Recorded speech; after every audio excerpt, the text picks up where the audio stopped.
तो दोस्तों आज है 24 दिसंबर 2023। आज का ये वीडियो दोस्तों बहुत ज़्यादा इंपॉर्टेंट एंड काफ़ी सीरियस होने जा रहा है। तो रिक्वेस्ट करूंगा सबको शुरू में ही प्लीज़ वीडियो को बिना स्किप के पूरा अंत तक जरूर देखना, हर एक पार्ट को देखना, मिस मत करना। और मेरा प्रेजेंटेशन थोड़ा सा खराब हो सकता है बट आप अच्छे से देखिए, आपको प्रॉपर ढंग से समझ आ जाएगा। अब चलिए सबसे पहले देख लेते हैं मामला क्या है। तो दोस्तों ये न्यूज़ है आज सुबह का। India bound oil tanker hit by attack drone in Red Sea. आइए देख लेते हैं नीचे कौन अटैक किया, क्यों अटैक किया, क्या पर्पस है, सब कुछ डिटेल वाइज। तो देखिए, a crude oil tanker bound for India was hit by an attack drone fired by Yemen. Yemen दोस्तों आपके मिडिल ईस्टर्न एक कंट्री है। Yemen Houthis rebel.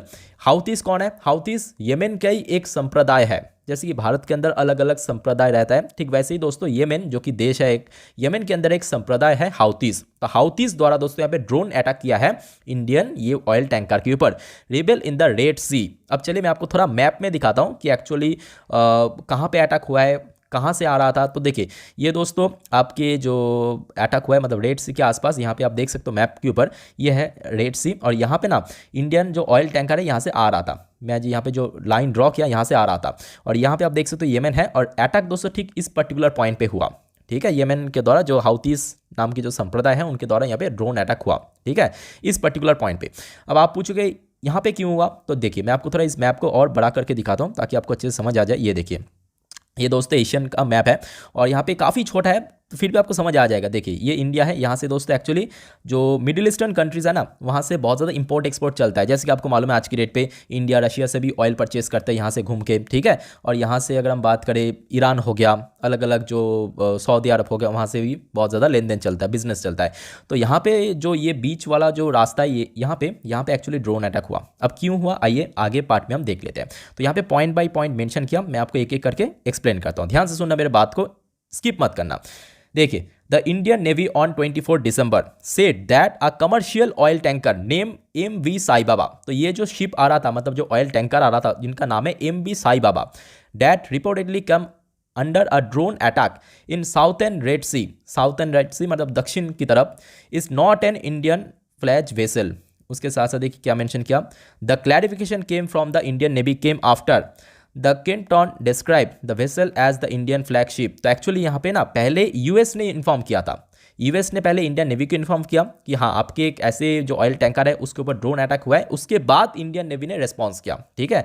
उसके बाद देखिए यहाँ पे क्या मेंशन किया कि ये जो शिप था या जो वेसल्स था, ऑयल टैंकर था, इसमें टोटल 25 इंडियन क्रू मेंबर था जो कि आज की डेट में एकदम सेफ है। ये सबसे अच्छी बात है, मतलब किसी भी तरह से कोई भी यहाँ पे डेथ नहीं हुआ, जो कि सबसे अच्छी बात है। अब सवाल ये उठता है दोस्तों, यहाँ पे अचानक से येमेन के द्वारा ये जो हाउती संप्रदाय है इनके द्वारा क्यों अटैक किया गया है। तो यहाँ पे जो न्यूज़ निकल के आ रहा है ना, एक्चुअली येमेन ये सारे मिडिल ईस्टर्न कंट्री आपको तो अच्छे से मालूम होगा इजराइल के विपक्ष में है। और इजराइल के देखिए, इजराइल में यहाँ पे जाने का रास्ता या इंपोर्ट एक्सपोर्ट करने का रास्ता यहाँ पे एक ही है। और इजराइल देखिए यहाँ पे छोटा सा, शायद आप मैप पे भी नहीं देख सकते, यहाँ पे हो रहा है बेसिकली इजराइल और हमास के बीच में जंग। तो ये जो रास्ता है ना, ये रास्ता में एक्चुअली जो भी ड्रोन आ रहा है, मतलब यहाँ पे मतलब जो भी यहाँ पे शिप आ रहा है, चाहे वो यूएस का हो चाहे वो इंडिया का हो, उसको दोस्तों रोका जा रहा है। बेसिकली इजराइल के साथ जो कनेक्शन है उसको कट करने की कोशिश कर रहा है। और जिस वजह से बेसिकली ये अटैक हुआ है, होपफुली दोस्तों क्लियर हो चुका है। फिर भी आपका कोई डाउट है प्लीज मुझे कमेंट बॉक्स में कमेंट के थ्रू जरूर बताना। अब इस पे प्रॉब्लम कहां पे होगा, सबसे पहली बात प्रॉब्लम यहां पे होगा। मेरे बात को अच्छे से समझना, ये है वो रूट, ये जो रेड सी वाला रूट है यहाँ पे। अब चलो इंडिया यहाँ पे बिजनेस करे या यहाँ से कोई और एशियन कंट्री, इंडोनेशिया हो गया, म्यांमार हो गया, यहाँ पे बिजनेस करे या ऑयल खरीदे, तो ये जो रूट है ना ईरान जाने का या सऊदी अरब के साथ लिंक्ड, ये रूट दोस्तों बंद हो गया। अब यहाँ पे जाने के लिए क्या करना पड़ेगा, ध्यान से ये देखिए, इधर से ना अफ्रीका को होके घूम के जाना पड़ेगा। अब घूम के जब जैसे ही जाना पड़ेगा, जो सारी कंपनी का जो ट्रांसपोर्टेशन कॉस्ट बहुत ही मिनिमम प्राइस में हो रहा था वो दोस्तों बहुत ज़्यादा लग जाएगा। और ये कोई छोटा मोटा रास्ता नहीं, मैं आपको मैप में दिखा रहा हूँ, ये काफ़ी छोटा लग रहा है बट एक्चुअली दोस्तों बहुत ज़्यादा, मतलब बहुत ज़्यादा लेंथी हो जाएगा। सपोज यहाँ पे अगर ईरान से यहाँ पे कोई ऑयल इंपोर्ट करना पड़ता है इंडिया को, ये छोटा सा रास्ता ट्रेवल करना पड़ेगा। और अभी देखिए क्योंकि यहाँ पे ड्रोन अटैक चलो, ऑब्वियसली कोई भी देश उस रास्ता को मतलब नहीं अपनाएगा, तो इस केस में यहाँ से घूम के जाना पड़ेगा। तो कितना ज़्यादा लेंथी हो गया। तो जिस कारण दोस्तों बहुत सारे ऐसे स्पेसिफिक सेक्टर्स हैं या स्पेसिफिक शेयर्स हैं जिसमें आपको गिरावट देखने का चांस है, जो कि आगे हम डिस्कस करेंगे। अब जो इंपॉर्टेंट सवाल हो रहा है, क्या इसका इम्पैक्ट इंटायर मार्केट में पड़ेगा, यानी टोटल निफ्टी में गिरावट होगा या सेंसेक्स में गिरावट होगा। बट मुझे नहीं लगता कि इसमें टोटल निफ्टी 50 में या सेंसेक्स में गिरावट हो सकता है। बट हाँ, कोई बहुत बड़ा तेज़ी भी नहीं होगा। हो सकता है कि नेक्स्ट डे जब बाजार ओपन होगा थोड़ा बहुत कंसोलिडेट करे निफ्टी 50 या सेंसेक्स के अंदर। तो इसके ऊपर देखिए फाइनल जानकारी तो मैं आपको ऑब्वियसली कल यानी 25 तारीख क्रिसमस के दिन रात 10:30 वाली वीडियो में दे दूंगा। और आप सभी को मैं रिक्वेस्ट करूंगा छोटा सा चैनल को सब्सक्राइब करके जरूर रखिए। मंगलवार बाजार ओपन होने से पहले ये जो 10:30 की वीडियो आएगा वो जरूर देखना। कल सेम टाइम पे दोस्तों मैं ये पब्लिश करूंगा, ठीक है, क्योंकि बीच में और भी खबर बगर आएगा यहाँ पे। अब बात ये है कि देखिए मेरा तरफ से मैं बोलूँगा कि टोटल इंडेक्स में नहीं आएगा, बट स्पेसिफिकली कुछ ऐसे सेक्टर्स हैं जो कि लॉजिस्टिक या इंपोर्ट एक्सपोर्ट के ऊपर काम कर रहा है। क्यों, मैं आपको एक्सप्लेन कर दिया, क्योंकि ये जो ट्रांसपोर्टेशन कॉस्ट है पहले जहाँ पे होता था आज काफ़ी ज़्यादा घूम के जाने के कारण बहुत ज़्यादा इंपैक्ट आएगा।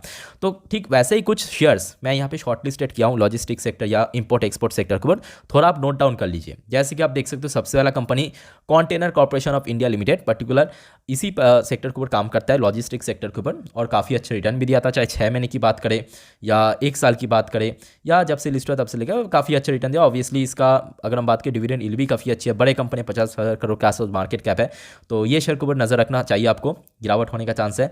नेक्स्ट शेयर की अगर हम बात करें TVS supply chain solution particular same sector से बिलोंग करने वाली कंपनी, यहाँ पे भी दोस्तों आपको कम ज़्यादा इंपैक्ट देखने को मिल सकता है बिकॉज ऑफ ट्रांसपोर्टेशन कॉस्ट काफ़ी बढ़ने के कारण। नेक्स्ट इंपॉर्टेंट शेयर है दोस्तों VRL लॉजिस्टिक जो कि सेक्टर की कंपनी है, यहाँ पे भी आपको कम ज़्यादा इंपैक्ट आ सकता है, ठीक है। कंपनी अच्छी कंपनी, बट ये सारे शेयर आई थिंक थोड़ा बहुत अंडर प्रेशर हो सकता है। नेक्स्ट इंपॉर्टेंट कंपनी दोस्तों great eastern shipping company limited, ये कंपनी को भी थोड़ा बहुत इंपैक्ट आ सकता है। बेसिकली इंपोर्ट एक्सपोर्ट का काम करता है कंपनी, 6 महीने पे काफ़ी अच्छे रिटर्न दिया, या 1 साल की बात करें 52% 53% रिटर्न दिया, अच्छी कंपनी है, ठीक है। तो ये सारी कंपनी में इंपैक्ट आ सकते हैं। और एक कंपनी आप देख लीजिए shipping corporation of India limited, obviously बड़े कंपनी अपने सेक्टर का, यहाँ पे भी दोस्तों गिरावट होने का चांस है। 6 महीने पे 61% का रिटर्न दिया, 1 साल पे 21% का रिटर्न दिया, ठीक है, जो भी है रिटर्न दिया, बट गिरावट दोस्तों यहाँ पे होने का पूरा पॉसिबल चांस है। नेक्स्ट अगर हम बात करें इशेर शिपिंग लिमिटेड, लास्ट डे 2% ऊपर आके क्लोजिंग दिया, 6 महीने की बात करें 181% रिटर्न दिया, 1 साल की बात करें 264% का मल्टी बैगर रिटर्न दिया। इवन जब से लिस्ट हुआ तब से लेकर अभी तक देखिए बीच में गिरावट, उसके बाद एकदम से रिकवरी, ठीक है। तो कहने कि ये सारे जो पर्टिकुलर सेक्टर्स है, जैसे कि मैं आपको लिख के देता हूँ, एक हो गया आपका शिपिंग सेक्टर, मतलब शिपिंग मतलब वो शिप मैन्युफैक्चरिंग, वो शिपिंग नहीं, यहाँ पे मैं बोलने की प्रयास कर रहा हूँ import export sector, shipping sector, ठीक है, इंपोर्ट एक्सपोर्ट सेक्टर, और उसके साथ लॉजिस्टिक सेक्टर के अंदर भी इंपैक्ट आ सकता है बेसिकली। अब बात ये आता है कि देखिए अगर सपोज FIS ने सेल करना शुरू किया, क्योंकि अक्सर हमने देखा कि कुछ भी इंसिडेंट हो जाए, चाहे हमास और इजराइल के बीच में जंग हो या रशिया यूक्रेन के बीच में जंग हो, तब हमने देखा कि ज़्यादातर FIS द्वारा सेलिंग किया जाता है। अब बात यह है कि देखिए जब FIS सेल करेगा ना, FIS जहाँ पे होल्डिंग सबसे ज़्यादा है वहाँ पे ही सेल करेगा।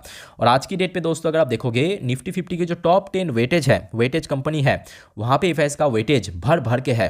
एक एक पूरा लिस्ट में आपको दिखाता हूँ, ये देखिए, जैसे कि आपका HDFC बैंक हो गया टॉप वेटेज, यहाँ पे मैं आपको दिखाऊंगा फुल मतलब प्रॉपर प्रूफ के साथ। रिलायंस इंडस्ट्री हो गया, ICICI बैंक हो गया, इन्फोसिस लिमिटेड, ITC लिमिटेड, सबके लिए मैं नहीं बोल रहा हूँ, बट ज़्यादातर बैंक्स के अंदर और बड़े कंपनीज के अंदर जैसे कि इन्फोसिस वगैरह, एक दो मैं आपको एग्जांपल दिखाता हूँ। जैसे कि आप समझ लीजिएगा आज निफ्टी में सबसे ज़्यादा वेटेज किसके पास है, HDFC बैंक के पास। इवन ये इंडिया का लार्जेस्ट प्राइवेट सेक्टर बैंक भी है, जिसमें FIS का वेटेज आप लिटरली देख के शॉक्ड हो जाएंगे। सबसे पहले आप देख लीजिए, ये हो गया पहले प्रोमोटर, उसके बाद FI, उसके बाद DI, ठीक है। तो FIS के पास अब देखिए ये जब मर्ज हो गया उसके बाद इसमें जो प्रोमोटर का स्टेक 0 हो गया, और FIS का स्टेक देखिए बढ़ के कितना कंट्रोलिंग स्टेक हो चुका है 52% के ऊपर। DIS के पास कितना स्टेक है, डोमेस्टिक जो इंस्टीट्यूशनल इन्वेस्टर्स के पास 30% के ऊपर स्टेक, और पब्लिक के पास सिर्फ और सिर्फ 70%। तो आप समझ सकते हैं मैं क्यों बोल रहा हूँ कि अगर FIS द्वारा सेल किया तो उस केस में ये सारी कंपनी, जैसे कि IT का एक एग्जांपल आपको मैं देता हूँ, इन्फोसिस लिमिटेड, ठीक है, IT की बड़े कंपनी है जिसमें प्रोमोटर का स्टेक आप पहले देख लीजिए, ये देखिए कितना परसेंट स्टेक है, सिर्फ 15% भी नहीं, 14.89%। और FIS का स्टेक कितना है 33%, DIS का कितना 35%, DIS का छोड़िए बट स्टिल FIS का काफ़ी ज़्यादा है। सेम चीज़ अगर आप देखोगे और एक बैंक कोटक महिंद्रा बैंक, यहाँ पे भी ये सेम चीज़, मैं आपको एक दो एग्जांपल दे रहा हूँ, आप ICICI बैंक भी देख सकते हैं, एक्सिस बैंक भी देख सकते हैं, लार्सन टुब्रो भी देख सकते हैं, ठीक है। ये सारे जो बड़े कंपनी है इसमें FIS का होल्डिंग काफ़ी ज़्यादा है। जैसे कि देखिए, ये देखिए कोटक महिंद्रा बैंक में तो मेजॉरिटी ऑफ स्टेक है FIS के पास, ऑलमोस्ट 41% के आसपास। तो देखिए कुछ भी इंसिडेंट होता है ना, जिस वजह से हमने अक्सर देखा कि निफ्टी 50 की जो बड़े कंपनीज है वहाँ पे अक्सर गिरावट देखने को मिलता है, और उसके पीछे का रीज़न यही है। तो एट द एंड मैं खत्म करने से पहले यही बोलूँगा कि गिरावट होने का चांस है, बट मार्केट में नहीं। ये जो स्पेसिफिकली सेक्टर ट्रांसपोर्टेशन के ऊपर या इंपोर्ट एक्सपोर्ट के ऊपर या लॉजिस्टिक के ऊपर काम करता है, ये सारे सेक्टर्स में मेरे अकॉर्डिंग गिरावट होना चाहिए, बहुत बढ़िया से गिरावट होना चाहिए। क्योंकि रीज़न मैं आपको बता दिया, क्योंकि बहुत ज़्यादा घूम के जाना पड़ेगा अभी कुछ दिनों का। अब देखिए बहुत कुछ यहाँ पे न्यूज़ बीच में आता जाता रहेगा, ठीक है। तो उसके ऊपर अपडेट मैं आपको कल 10:30 वाली वीडियो में दे दूंगा, मार्केट ओपन होने से पहले, और उसके पहले भी ऑब्वियसली बहुत इंपॉर्टेंट अपडेट्स आएगा। तो चैनल के साथ जुड़े जरूर रहिए। और दोस्तों इस वीडियो को वाइंड अप करते हैं, यहीं पे मिलता है नेक्स्ट वीडियो पे। तब तक के लिए टेक केयर, बाय बाय, जय हिंद।